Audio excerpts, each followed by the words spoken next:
and the other one are always kept inside. Yeah, so this is one method to do it econometrically. Yeah, it can immediately be criticized that one should include all. Yeah, and but it is more easily to interpret. And if I include all those who are now statistically significant, as really statistically significant, keep it. But it is more easier here to interpret it in such a way. Now, what we see here, that growth, like the usual thing, has the statistically positive influences, not as a predicted, negative influence, and unemployment is a predicted positive influence, because here it goes in the same direction. What we see here, I show you not only the results where we have from the institutional variables, these have in one or several specifications. The specification is only gross GDP and inflation, and gross GDP, inflation, and unemployment. That's why I have these three things in here all the time. And then we add one institutional index. This is one method, a stepwise regression technique, but one can use other ones. But the results are, if you want to see this, go into check the paper. It's quite, in this respect, quite robust. So we see here that if we take quality of monetary policies, only one statistically significant. Regulatory quality, the Berry index is statistically significant. Regulatory quality, we have in two cases statistically significant. If we take rule of law, it's again in two cases statistically significant. If I stay for a moment for the institutional variables, which are the focus of the interest. Control of corruption is highly statistically significant. Control of corruption stays always statistically significant. What are we to do? Whether you include all institutional variables. Now here we have something. Yes, it's quite a and you see also those of you who do panel and other estimations with average values. Very rarely you have t statistics which are so high, but this is a robust result with size of the shadow economy on the edge. So, and here again one might have countervailing effects. Those who work in the shadow economy, those who earn money, get an extra income, might be pleased with the situation and be satisfied with the democracy, and that the state doesn't do too much to fight shadow economy. Yeah? Those who suffer, but this is a minority from shadow economy activities, yeah, might be not satisfied and might react in a way. So, but as we see here, this finding is not so robust. But with corruption here, it's exactly the different. If we look at checks and balances, whether democratic institutions are working, it is in one case statistically significant. If we look at left-right placement, it's nothing. Inequality, here we have in one case statistically significant, in another case not. So it's the usual, sometimes frustrating results you get if you do econometrics. Sometimes it is, sometimes it's not. Might be sensitive to the type of specification. What we can learn here also, if we go back here and make a moment for the economic variables. In most cases, unemployment is statistically significant.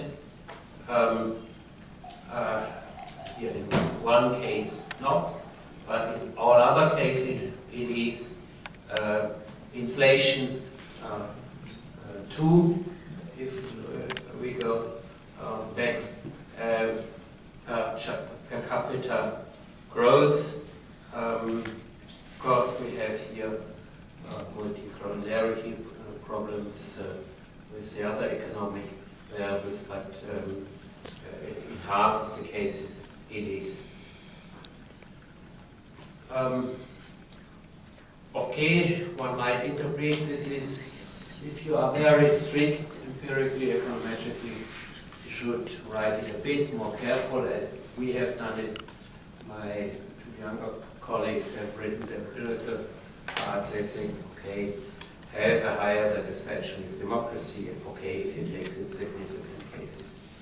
With a higher unemployment, growth have a lower. This is a clear-cut result.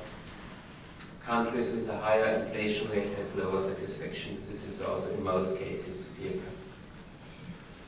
Also, I find that a better rule of law, especially lower corruption, smaller shadow economy, one could debate, yeah? Better checks and balances, this is okay, and a better institutional quality measured as Barry index lead to higher degrees of satisfaction with democracy. At least what we see from here, we have a clear-cut case with respect to corruption, yeah? And which is also the topic of this conference. There's a lot of papers dealt with, yeah? So lead to a higher, lower corruption, lead to higher degrees of satisfaction with democracy. Here, that again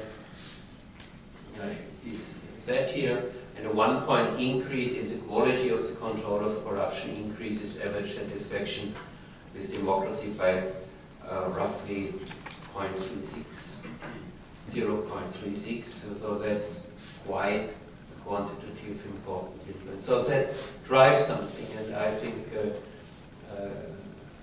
casual evidence supports this. To conclude this part, I think it's one of the first studies trying to measure and show this. Yeah, low corruption, good rule of law have a statistically, economically significant influence. As I said, yes, this is a clear-cut result.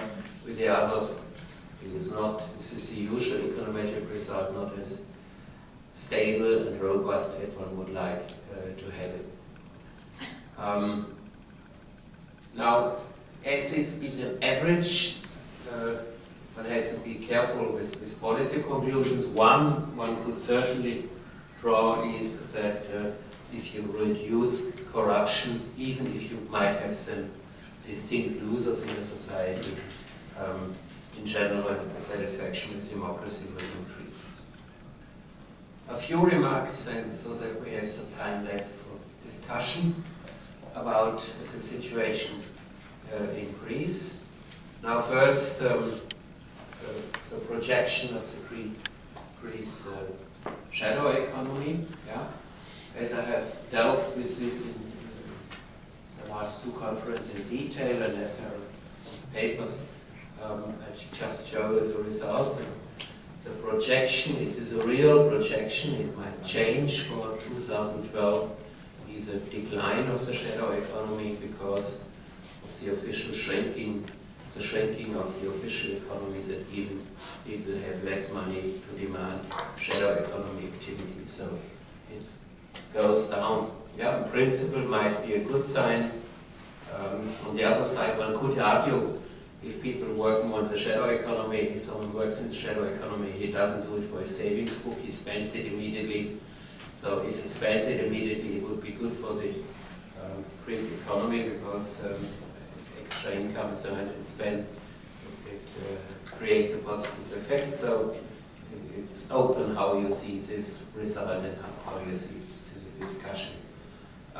If you put Greece in a row of 31 European countries, you see what is quite often wrongly stated in Central Europe, that you have the highest shadow economy. By no means you have the highest shadow economy. If you go to your neighbors, and if you go east and northeast, yeah. So there are other countries with a much higher shadow economy, and this ranking is, if one makes a preliminary, really very preliminary for 2012, all based on the forecast of all these countries for the official statistics, so should be aware of this. So the error of margin might be easily a plus minus 20%, yeah? Because forecasts can be wrong. Quite often we had this. We underestimated growth in 2011 and 2010 quite dramatically in a lot of Central European states. Yeah? Underestimated, we said Germany would grow 1%, it grew 3%, so an error of 200%, so really something. Yeah? So one should keep this in mind. It might become better or worse this year. But again, we see here there are, I would say, the size and development of the Greek shadow economy is not small, but there are a number of countries where it's considerably higher. If we go to the other hot topic in these days, using the transparency index, the international